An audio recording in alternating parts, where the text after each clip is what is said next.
you. Really quick, could you bring the house lights up? I just have to do something really quick. Could you all smile?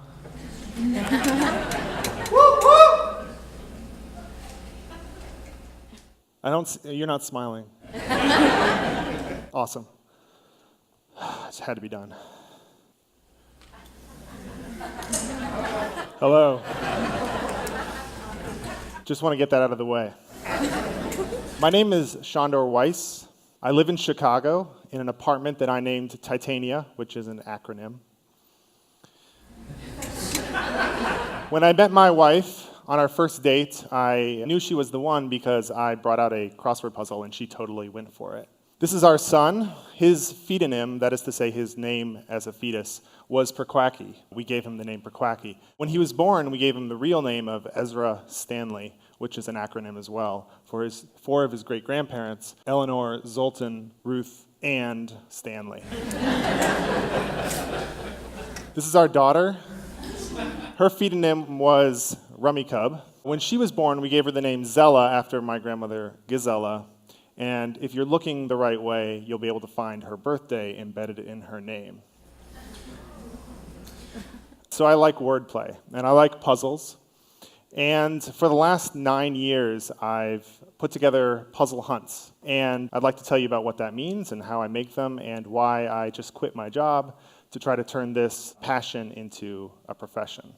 All right, a brief history. I have done puzzles my entire life. My dad and I would challenge each other to games and puzzles. When I was 10, he put on a birthday party for me that involved a mystery hunt called the Hunt for the Footloose Phantom. And he wrote this entire script and enlisted adults to act as characters in the story and had all the 10-year-olds try to solve the story. I recently unearthed these documents and discovered that the dossiers that everyone had to read were 26 pages long for a 10-year-old's birthday party. I was into things like Rubik's Cube and Rubik's Magic, if you remember that one with the rings, or Rubik's Clock, which you probably don't remember at all. I get really obsessed with things like supervocalics, which are words that have all 5 vowels in them once. Words or phrases or names. For example, what you see here is a mustachio, Julia Roberts holding a bottle of Cointreau, and a tambourine. All of those are supervocalics. I wrote a scraper for Wikipedia to find as many as I could find. I mean, this is just a few days worth of scraping. There's thousands of them. I made a Twitter bot that scans Twitter for supervocalic matches. You can follow it. It's supervocalic. That's me. That's my 27th birthday. 27 is 3 cubed, of course, so we had a cubed birthday party. We had served only cube-shaped food. I have a blog that started out as part of the Chicago Tribune's Red Eye. It's called The Puzzler. I post puzzles, of course, but I also post things like amazing tattoos that are encrypted amino acid messages and funny food names for Oscar parties. And yet, in all this time, I had never done that which endeared me most, which were puzzle hunts. I had participated in them, but I had never made them myself. And I wanted to, but it seemed so daunting. It seemed really difficult. I had no idea where to start. So I was about to turn 30, and I decided, well, this is the time. I better do it. So 5 weeks before my birthday, I said, fuck it, let's just send out invitations. And we did. I want to tell you about that first hunt to set the stage for what came after. The hunt was themed XXX, because that's 30, not because of anything more salacious. And we said, this is the invitation website, and people came to this and it told them where to go, and really beyond that, we had no idea. We just sent this out, hoping we'd come up with a story. What we came up with was when people arrived at my apartment, they found me in a trench coat with a fedora and no beard. They heard the story of how someone had stolen my birthday cake. That was the story we came up with. And they were to go find it. They were given a first puzzle to start. And I have to tell you, that first hunt was a complete hot mess. I thought what I was doing was giving them fun puzzles. What instead I was doing was giving them small-scale mind torture devices. From the very first puzzle, which was the Sudoku that you can see is only partially filled in, someone left this behind. I had swapped out 9s and 8s for 0s and double zeros because I needed to embed a street intersection, which in Chicago is a 4-digit number crossed with another 4-digit number, but it made the Sudoku super hard, possibly impossible, I don't know. The next step were these posters we had made up, but we had to make up 6 different posters with 6 different puzzles for 6 different teams, and we plastered them on signposts in the city. Well, it turns out that's illegal, and so lots of teams came to where they thought they would find a puzzle to find a few pieces of tape. We made the playing field way too big for a 3-hour puzzle hunt. It was just mistake after mistake after mistake. And on top of all that, I had spent weeks planning this thing, and yet while the thing was happening, I was sitting at home doing nothing because all my friends were out solving puzzles, which is what I wanted to be doing. But I was at home, pacing, crying, making my wife crazy, sure that everyone was having a bad time, sure that when I went to the bar that we were congregating at the end, I'd be pelted with rocks and rotten tomatoes. I wasn't. My friends were delighted, although most of them had the look of that guy. They were good sports about it, and they forgave me. And the truth is, had I known how bad it would have gone, I never, ever would have done it. And that means I never would have tried again a year later and made it better and better the year after that, and better the year after that, and the year after that, and the year after that, and the year after that, and the year after that. The point here is, it's important I didn't know what I was doing. The only way that I could have gotten to where I am now, where I've done it 9 times and I'm trying to make a business out of it, is by being audacious and failing spectacularly, and then getting up and doing it better, and doing it again, and over again. So, what's a puzzle hunt? Here's a quick recipe. 1 part story. It's really important that there's a story here, there's a branding, there is a structure that makes it fun. It's not fun to sit in a room. I mean, it might be fun enough to sit in a room and do puzzles, but it's way more fun if you're part of a story. So that story can be the Riddler and Poison Ivy recruiting people to find Batman who's chained to a train trestle. Or it could be a picnic that's gone horribly wrong because you've invited the odd collection of Anakin Skywalker, Bilbo Baggins, Cthulhu, Demeter, and Eloise, and one of them has poisoned the rest. It could be a trip around the world with your own passport. Or it could be a pile of money that leads to a plot where someone is trying to bribe our corrupt alderman. Any of those, or anything else. But a story is important. 1 part mystery, that goes without saying, I would hope. These are the puzzles. This is the looking for patterns where none seem to exist. For example, here's a puzzle we did where you came upon a setting of stumps in a community garden, and on some of them were written phrases, and on some of them were written phrases and numbers, and some of them had string, and you were told to connect phrases with numbers. But beyond that, it's a good time to pause and actually try it out. Okay, so this is the puzzle. How about we start on the right side, and I'm going to see if any of you can recognize some of these clues. So we'll start from the top, and just scream it out if you know it. Algonquin for the good land. Does anyone get that reference? It's a Wayne's World reference. What's the answer? Milwaukee? Okay. Australian for beer. Thank you. He who hates Mondays. Garfield. Home of bulls and bears. It could be Wall Street, in this case it's Chicago. I'm going to fill in the rest for you in the interest of time. Now look over those blue names, and I'm sure some of you will find a pattern. Go ahead. Bus lines. Right, exactly. So the blue names are street names in Chicago, and then the numbers on the left, that's the next step, and I heard someone say it. Those are the bus lines. So that's your puzzle. Now, we did that in about 20 seconds. I usually give teams about 15 minutes, which is about enough time. So that's a mystery.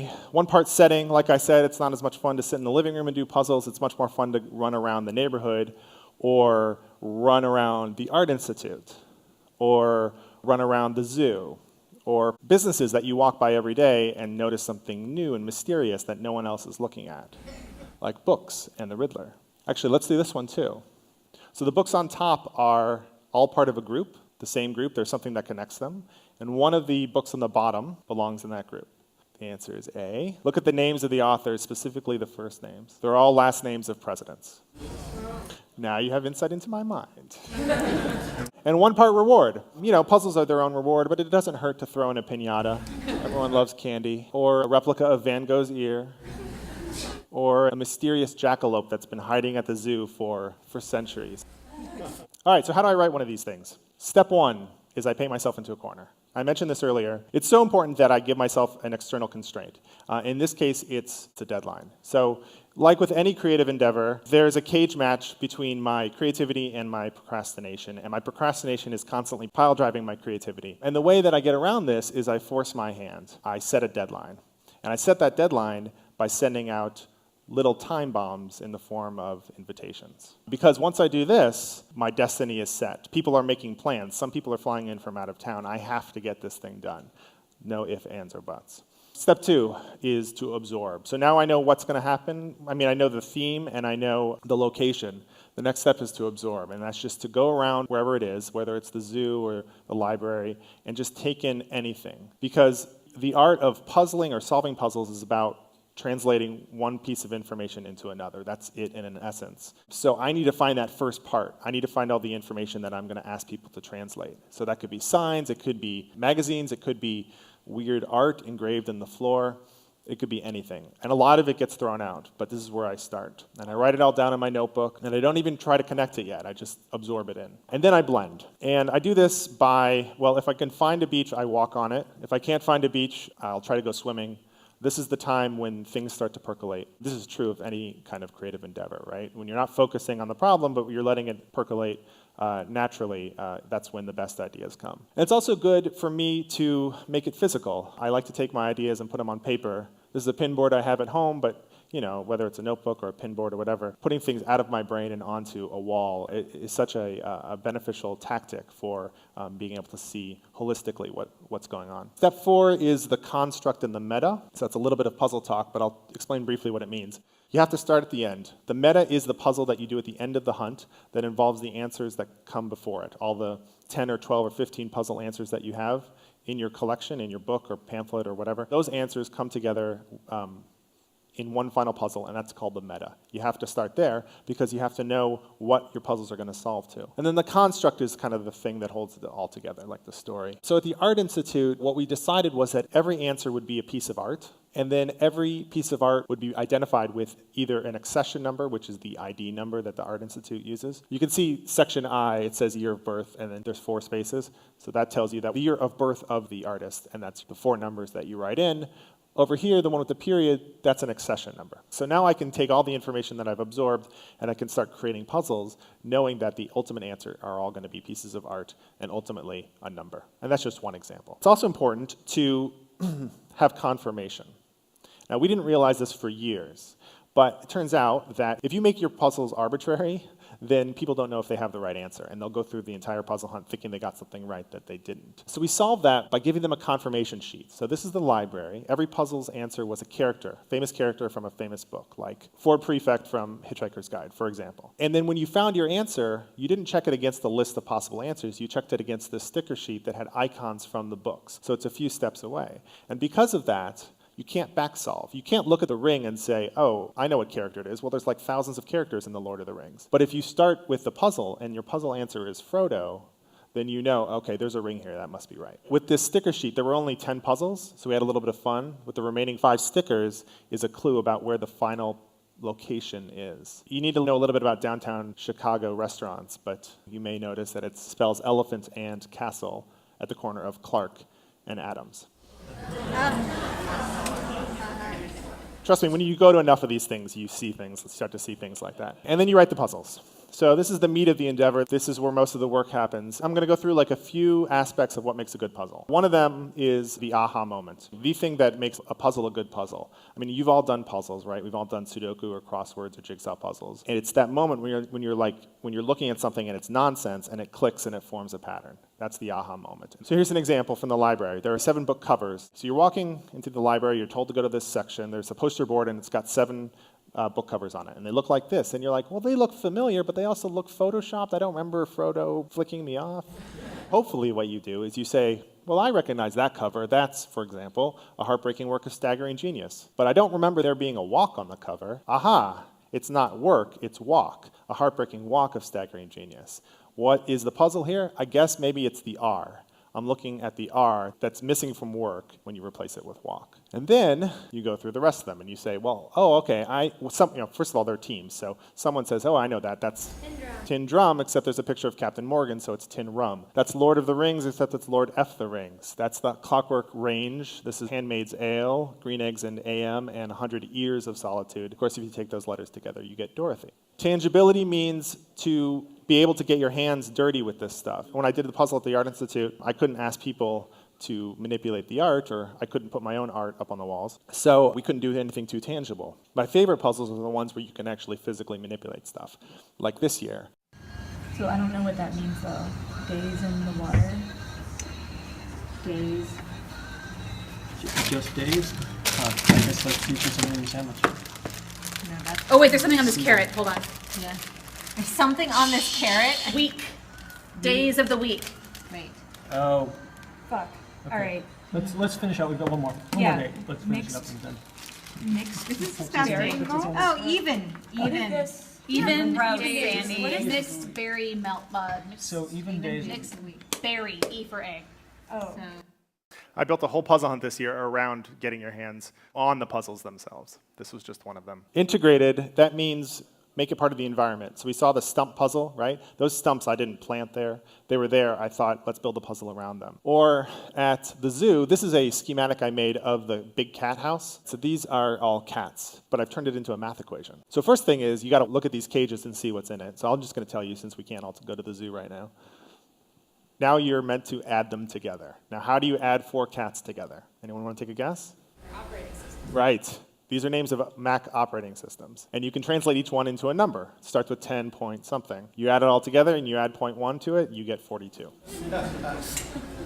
And if you can, try to subvert expectations. This is the most fun for me, especially for the people who come to puzzle hunt after puzzle hunt. You know, there's certain tropes, and I try to subvert them. At the Art Institute, you were given a poem, and you were given a room, and you were told to go to this room and solve for this poem. This is a team that's been here for about 10 minutes.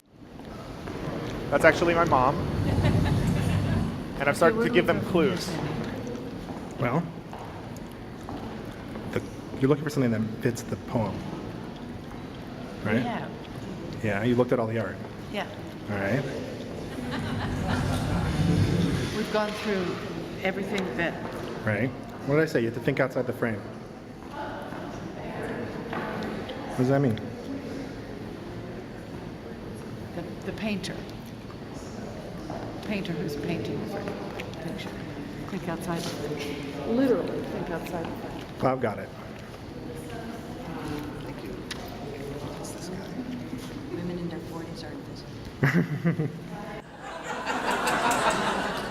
That's my friend Aaron, who works at the Art Institute, who got me in, and who said, I want to be part of a puzzle. And I said, I have just the idea.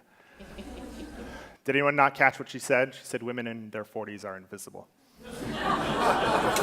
One of the most basic tropes in puzzle making is to use a musical staff to represent letters. This piece of music would translate to these letters, which of course is nothing, it's gibberish. I subverted the expectation about this kind of puzzle by actually making it music. No one expects music when they see music. Anyone read music well enough to know what this is? What song this is? Yesterday, all my troubles seem so far away. So today's the 23rd, the answer would be the 22nd, if we did it today.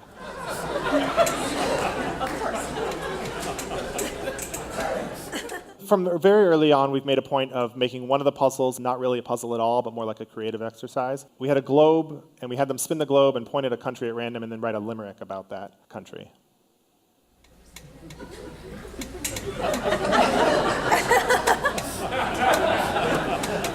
Best part was that another team got Libya and also wrote about someone breaking their tibia.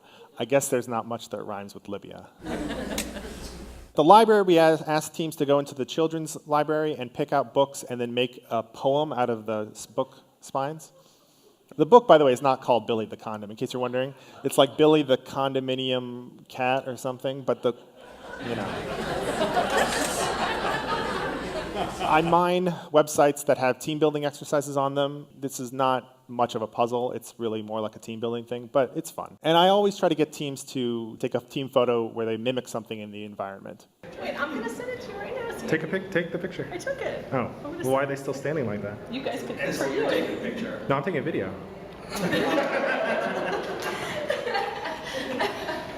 Oh, I don't have service. I'll have to send it to you. And finally, test and then test again. I mean, I'm a web designer by trade. I know this. Nothing is true until you put it in front of real users. But for 6 years, I never tested my puzzles. I mean, it's galling for me to even admit that. I just assumed they were pristine, I guess. My friends kept coming back. But finally, in year 7 and year 8 and year 9, we have, I've taken the puzzles to a team a week beforehand and run through everything. And it's it's invaluable. The last step is to organize the teams. We do this like a day before the puzzle hunt, maybe the morning of. And we make the teams deliberately. We don't just shuffle them into a pot and pick them out. And that's because we know some people are stronger at puzzles than others. But we also know my friends' personality types. We, being my wife and I, we do this together. And I think we've had a pretty good track record. Only once in a while will we have a team break up in the middle of a hunt. By the way, as a team building mechanism, we don't just say who's on your team, we give you a clue. And then you have to match your clue against other clues. Picard? Oh, the Picard? Marx Brothers. Oh, look, here they are. Picard, you're there.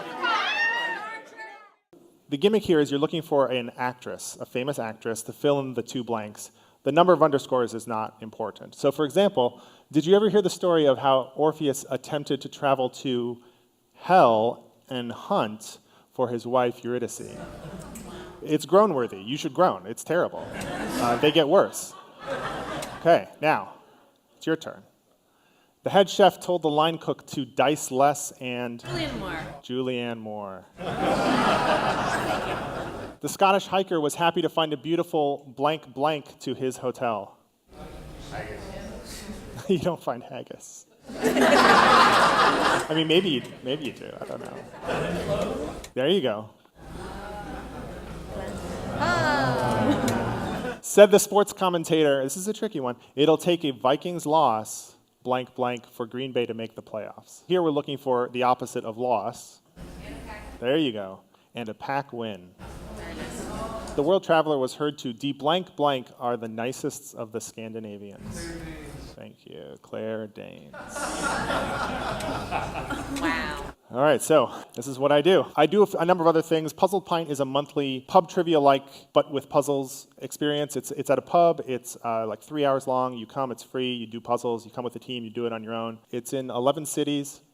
Including Chicago. I've written a puzzle for a novel. The novel's amazing, actually. It has nothing to do with the puzzle. Puzzle's just like an interstitial. It fits into the storyline, I think, pretty well. I've had some puzzles on Sunday mornings. This is me and Will in his library. This is what I do now. I mean, you're looking at a guy who's had a passion for something, an unexpectedly strong passion for something, and is going to try to turn it into a business. I'm going to do puzzle hunts. I'm going to do them for companies. I'll do them for organizations. I'll do them for schools. I don't really know. Whatever comes up. At least I'm going to try, because it's what I like to do, and people seem to dig it. That's it. Thank you.